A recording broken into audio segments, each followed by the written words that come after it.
บายดีข้าพเจ้าซื้อทองวันพิลาบันเนาะซื้อลิ้นซื้อน้อยซื้ออยู่ในวงการแม่น้อยบิ๊กทีพิลาบันเนาะอยากให้ไอ้ว่าถูกความรู้สึกของวงในงานในครั้งนี้ในพิธีเพลงข่าวเนี่ยเปิดตัวคัดเองเป็นยังไงเจ้าก็ความรู้สึกก็แม่ว่าดีใจเนาะที่ว่าลิ้นทองได้ขึ้นไปร่วมบาง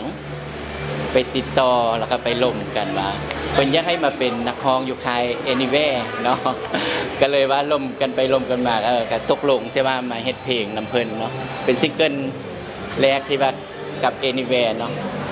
ชื่อเพลงก็แม่นบ่แม่นคนขั้นเวลาเนาะเดี๋ยวอัดแล้วตัดต่อไทยทำแล้วหมดแล้วเนาะแต่สำหรับมื้อนี้ก็ถือว่าเป็นมือที่ว่าเปิดซิงเกิลใหม่แล้วก็พร้อมเปิดไทยเพลงพร้อมๆกันเลยเนาะแล้วก็ดีใจที่ว่าได้พบกับน้องๆอีกครั้งหนึ่งได้ห้วนกับคืนวงการเพลงอีกบ้านหนึ่งเนาะในรอบ10กว่าปีเนาะหลังจากกลับมาจึงไอ้จึงตื่นเต้นก็ตื่นเต้นคล้ายๆกับว่าเริ่มใหม่เนาะคล้ายๆก็คือว่าความรู้สึกที่ว่าตอนเข้าวงการทำตอนสมัยตะกี้เนาะก็มีความตื่นเต้นแต่ว่าก็ยังทุนเทียงอยู่เนาะก็อยากให้ทุกคนทุกท่านเนาะติดตามผลงานของ Anywhere เนาะมันจะมีไล่ๆศิลปินแล้วก็อยากให้ทุกคนส่งเสริมเพลงลาวศิลปินลาวเนาะก้าวไปสู่สากลเนาะซื้อเพลงใหม่ของไอ้ซื้อเพลงใหม่อะไรก็ไอ้ซื้อเพลงใหม่ของไอ้จะแม่นบ่แม่นคนขั้นเวลาเนาะจะเป็นเพลงอกหักน้อยนึงเจ็บแล้วจำนะเจ็บแล้วจำบ่ต้องกลับมาสินะกลับมาค่อยก็บ่เอาประมาณนี้กำลังเพิ่นสิปล่อยมื้อนี้แหละโดยปล่อยมื้อนี้เลยโดยจะถามอีกกับหนึ่งโครงการโบได้ยินให้แบบผ่านมาอยากเห็นเวทีประกวดนางงามนี่อยากให้เขาถึงว่าเหตุงานการจัดเตรียมมีข้อเสนอสำหรับแผนการจัดประกวดนางงามก็คือว่า Mr. and Miss Culture เนาะตอนนี้กำลังแผนการของพวกเรานี่ก็ถือว่าสำเร็จไป 70% แล้วเนาะตอนนี้ก็ถือว่ายังแต่สปอนเซอร์ที่ว่าจะมาร่วมงานกับพวกเราเนาะเพื่อว่าเป็นการสนับสนุนสร้างฟันให้กับคนรุ่นใหม่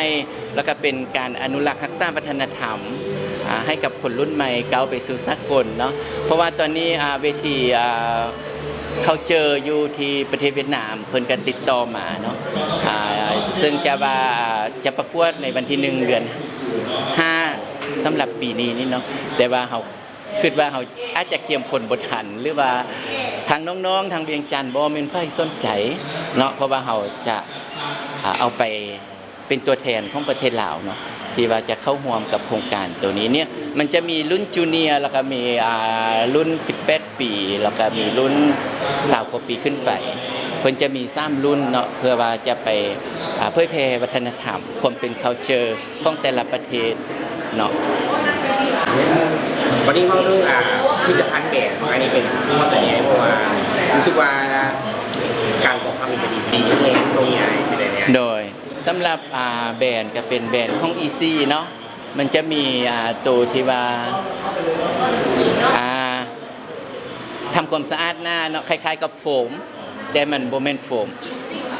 มันคล้ายๆกับแบบนั้นแต่ว่ามันอยู่ในตัวนี้มันจะมีการบำรุงแล้วก็มันจะนวดแล้วก็เฮ็ดให้เสียวผิวตายนั้นเป่งขึ้นมาคือสำหรับไอ้นี่เนาะไอ้ใส่มาก็ตะกี้ก็มีหอยเหี่ยวย่นอยู่นี่เนาะเป็นริ้วแต่ว่าตอนนี้มันก็ถือว่ามันฟูขึ้นมาหลายเพียงแต่ใส่ประมาณ2 เดือน 2-3 เดือนผ่านมาเนาะก็เป็นสินค้าตัวนึงที่ว่าขายดีเนาะแล้วก็มีอีกตัวนึงที่แนะนำก็เป็นสเปรย์น้ำแลจากทองคำผสมนาโนเนาะที่ว่าเฮ็ดจากนำสกัดจากทองคำแท้ 100% เนาะเฮ็ดเฮาหลังจากที่ว่าเฮาทำความสะอาดหน้าแล้วเราซักครีมบำรุงซักหยังแล้วเราก็สเปรย์ใส่บอกไว้มันจะฟูขึ้นมาใส่วาวเนาะ50 กว่าปีเลยนะได้ซ้ำนี้นะโอเคขอบใจหลายเด้อขอบใจเด้อบายลาวโฮมอสังหาริมทรัพย์ห้องเสื้อ My Style เมนโฟลเดอร์คำเผาสั่งใด The Barber ลาว Mr. ลาววีแค่สมสกัดเพื่อสุขภาพ